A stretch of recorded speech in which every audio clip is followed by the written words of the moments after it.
এই ফ্ল্যাটটা এখানে কদিন আগে তৈরি হয়েছে? 1.5-2 বছর হয়ে গেল। না, প্রমোটারকে তো দেখতে পাইনি, যবে থেকে এই ঘটনা ঘটেছে বা হাইলাইট হয়েছে তখন থেকে দেখা যায়নি। হ্যাঁ, বা আমরা কেউ ওকে দেখিনি এখানে। কালকে মেয়র সাহেব এসেছিলেন, মেয়র সাহেব এসে বলে গেলেন যে 3 দিনের সময় নেওয়া হয়েছে এনাদের কাছ থেকে, যারা ফ্ল্যাটের মধ্যে আছেন।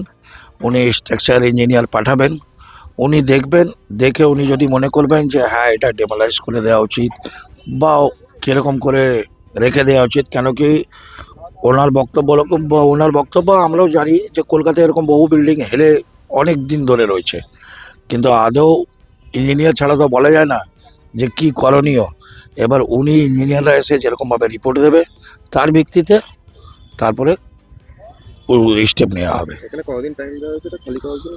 3 দিনের মধ্যে বলেছে ভ্যাকেন্ট করে দিতে। কখন জানতে পারলেন কি এরকম ভাবে হেলে পড়ছে? এই তো আস্তে আস্তে কানে কানে সব উঠছে যে হচ্ছে। তারপর দেখছি যে আস্তে আস্তে সরে যাচ্ছে ফ্ল্যাটটা। আর ওইটা ফ্ল্যাটটা করেছে অনলি 2 ফুট রেখে, 2 ফুট রেখে করেছে। তার নিয়ম 2 ফুট রাখা, একদম গায়ের ওপরে 2 ফুট রাখা একটা নিয়ম হচ্ছে। 4 থেকে 8 ফুটের মধ্যে রাখা উচিত, 2 ফুট রেখে আর বাড়ি তুলে দিয়েছে 6 তলা একদম উপরে কন্টিনিউ। কালকে মেয়র এসে কি বললেন আপনাদের? মেয়র সাহেব এসে বললেন যে 3 দিন তো আপনাদের সময় দেওয়া হয়েছে, তার মধ্যে বাড়িটা ছাড়তে হবে। বাড়িটা ভাঙার কথা কিন্তু এখনও বলছি না আমি যে একদম টোটালি ভাঙার কথা আমি আপনাকে বলছি না, ঠিক যা বলেছে আমি আপনাকে তাই বলছি।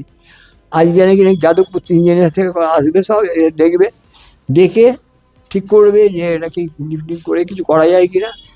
একটু হেলে যায় অনেক বাড়ি, সেটা কি করা যায়।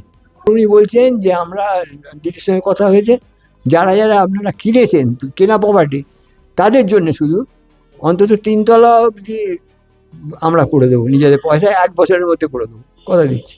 প্রমোটার এখন বলা হচ্ছে, তাই তো? হ্যাঁ, প্রমোটার এখন পাওয়া যাচ্ছে না? না, প্রমোটার পাওয়া যাচ্ছে না। প্রমোটারকে অনেক ফোন করা হচ্ছে, পাওয়া যাচ্ছে না।